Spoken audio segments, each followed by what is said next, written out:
Assalamu alaikum wa rahmatullah. ‘Yan uwana barkanmu da sake saduwa da ku a daidai wannan lokaci.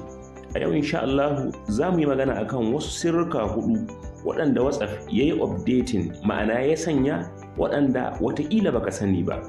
Waɗannan sirrika hudu suna da muhimmanci kwarai da gaske a ce ka san su. Saboda haka ku biyo mu a hankali domin sanin waɗannan sirrika da kuma yadda za su shigo a cikin WhatsApp ɗinku kai tsaye yanzu. Kafin mu ci gaba, idan baka rajista a website ɗinmu ba, ka danna lodated.com. Idan ya buɗe sai ka zo a nan ƙasa ka danna create an account. Yana buɗewa ka sa sunanka, sunan mahaifinka, username ɗinka, email address ɗinka, sannan sai ka sa password ɗinka. Ka danna sign up, shikenan ka zaɓi mace kake ko namiji, ka danna ticket ƙwara biyu ga sunan kana dannawa sai ka danna sign up, shikenan ya buɗe. Zaka ci ganin shararuwan mu da muke kawo muku ko da yaushe a cikin wannan. Abu na farko daga cikin sirrukan waɗanda ya kamata a ce ka sani shine wato kamfanin WhatsApp ya sauya tsarin voice message. Saƙon da na voice message da aka sani a da idan ka danna abinda zai baka irin sauyin yadda yake baka daban, amma bari ku gani yanzu na san insha Allah wasunku za su yi noticing din, ma'ana za su ga wannan sauyin. Bari in nuna muku.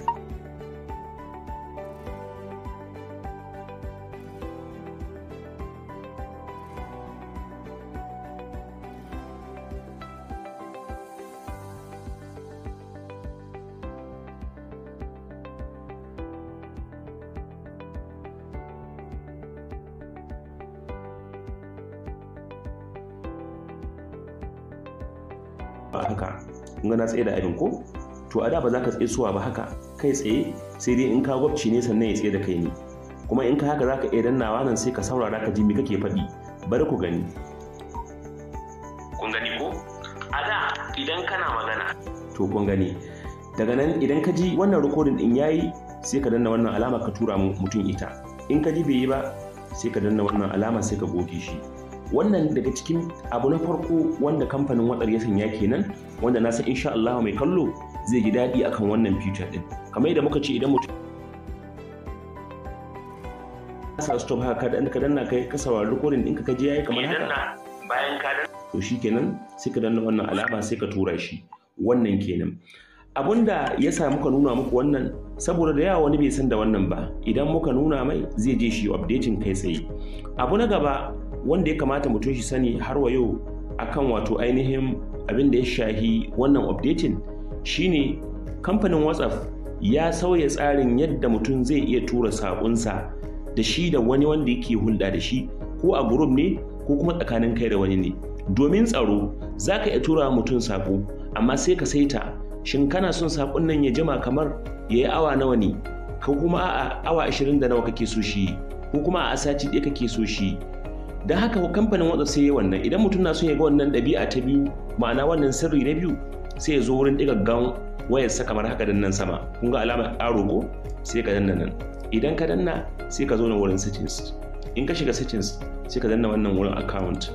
In ka danna wurin account sai ka danna wurin privacy. In ka danna wurin privacy sai ka zo da nan ƙasa. Kun ga wannan disappearing messages. Wannan da ka danna nan to ga yanda zaka saita nan, zaka saita shin adadin kwana nawa kake so idan ka tura ma wani saƙo ya jima wannan saƙon tare da shiya. Kun ga kenan idan wannan abun akwai shi, za a ƙara samun tsaro tsakaninka da kai da wani. Adadin saƙon da kake so ka tura ma wani na kwanaki za ka iya zaɓin kwana 7. In kana son kwana 7 sai ka zaɓi wannan. In kana son kawai awa 24 sai ka zaɓi wannan. In kana son kwana 90 wata 3 kenan sai ka zaɓi wannan. In ko baka so har abada wannan saƙon ya tabbata tsakanin kai da mutum ko a cikin group, shikenan sai ka ainihin sanya wannan. Ina fatar yan uwa an fahimta. Idan ka zaɓi wannan shikenan sai ka danna wannan alamar sai ka dawo baya. Wannan ɗabi'a ba kowa ya san da ita ba, saboda haka idan har kana son ka saita kada aminci sai mutum shi amfani da wannan hanya ya kuma kallon wannan bidiyon, ya danna wannan ɗigagga. In ya danna settings, daga nan sai ya danna account, daga nan sai ya danna privacy, daga nan sai ya zo nan ƙasa wurin default message timer. Shikenan sai ka danna, kana dannawa sai ka zaɓi abin da kake bukata. A kula in ka sanya wannan wa duk sakon da ka tura mun dan uwa bayan kwanaki ko adadin awanni na 24 in ka zaba, ko kuma kwana 7 ko 90, wannan message din zai goge kai lalabe shi ba za ka same shi ba, shi ma zai lalabe shi bai same shi ba. Don haka idan baka son wannan future kada ka sanya ta. A ɗabi'a ta uku wadda kamfanin wato ainihin WhatsApp ya tanada shine za ka iya tura hoto ko kuma bidiyo amma a buɗe shi so ɗaya. Da an buɗe shi so ɗaya ba zai kuma buɗuwa ba. Bari in nuna muku misali. Idan muka shigo a nan, na shigo a nan, sai na ce bari in shiga a nan, yanzu ina tura wannan. In danna haka sai in zo nan wurin nan, kun ga wannan alamar ga ta nan, sai in taɓa ta. To yanzu shi kenan za a buɗa so ɗaya, ko kuma in koma dannawa sai in soke abin. In danna haka so ɗaya, to yanzu ina turawa sabon kun ga ya tafi haka ba da aka saba gani ba ko. To yanzu kun ga alamar sakon nan ya shigo ta wannan WhatsApp din. Bari in shigo ta nan sai in bude shi ta wannan WhatsApp dina, ku tsaya ku gani. To yanzu ina dannawa sakon zai bude, yana budewa ba zai kuma budewa ba, ku tsaya ku gani. Kun ga ya bude? To yanzu ina fitowa baya, shikenan kun gani? Kun ga na danna ba zai bude ba. Kun ga wannan shi ma abin nan ne mai kyau. Idan har kana son wato wani, idan har ka tura mai saƙo yana da ya buɗe so ɗaya kada wannan saƙon ya sake buɗewa, to haka dai ya isa, shikenan ba tare da wato sai ka wahala da kanka wurin ka goge ba. Wannan ɗabi'a ce, gaskiya ɗabi'a ce wato mai kyawu kwarai da gaske. Sirri wato na hudu wanda an na gaba, wato wani sirri ne shi ma wanda ya kamata a matsayinka na mai amfani da WhatsApp ka sani cewa kamfanin WhatsApp ya canza suna daga Facebook zuwa Meta. A nan da za ka ga an sa from Facebook, amma yanzu ya zama Meta. Wani zai ce me amfanin sanin wannan? A yana da amfani, domin akalla da in ka sani ka san cewa kamfanin ya sauya suya daga web Facebook zuwa Meta. Ma'ana parental company din, ma'ana uwar kamfanin daga sunansa na Facebook ya canza ya koma Meta. Kenan yanzu Facebook na ƙarƙashin Meta, WhatsApp na ƙarƙashin Meta, Instagram na ƙarƙashin Meta, Messenger na ƙarƙashin Meta. Kenan zai faɗaɗa bayanai, akwai wasu abubuwa da yake shiri a kai, insha Allah cikin darussanmu za mu kawo muku bayani na gaba. Sauran abubuwa da suke a nan bonus ne za mu ɗan ƙara muku ko da wani na buƙata. Yanzu misali a nan, ko bari mu koma cikin sandar WhatsApp wanda shi aka fi amfani da shi mafi yawa. Idan mutum ya shigo a nan a cikin settings, ya shigo a nan, to akwai saituttuka da dama da zamu dan nuna nan matsayin bonus kada bidiyo shi tsawo.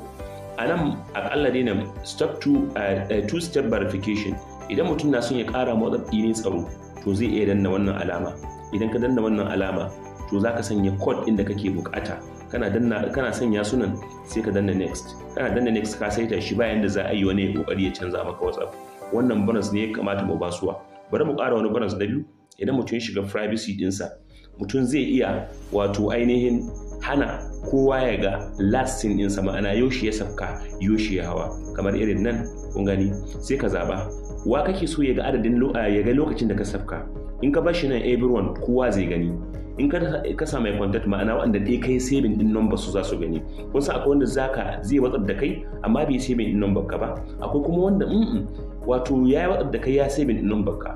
To da haka akwai kuma ga na uku nan shi kuma nobody, ma'ana ba wanda da wanda bai saving number ka ba da ma wanda ya saving ba zai ga wato yoshi ka sabka akan WhatsApp ba.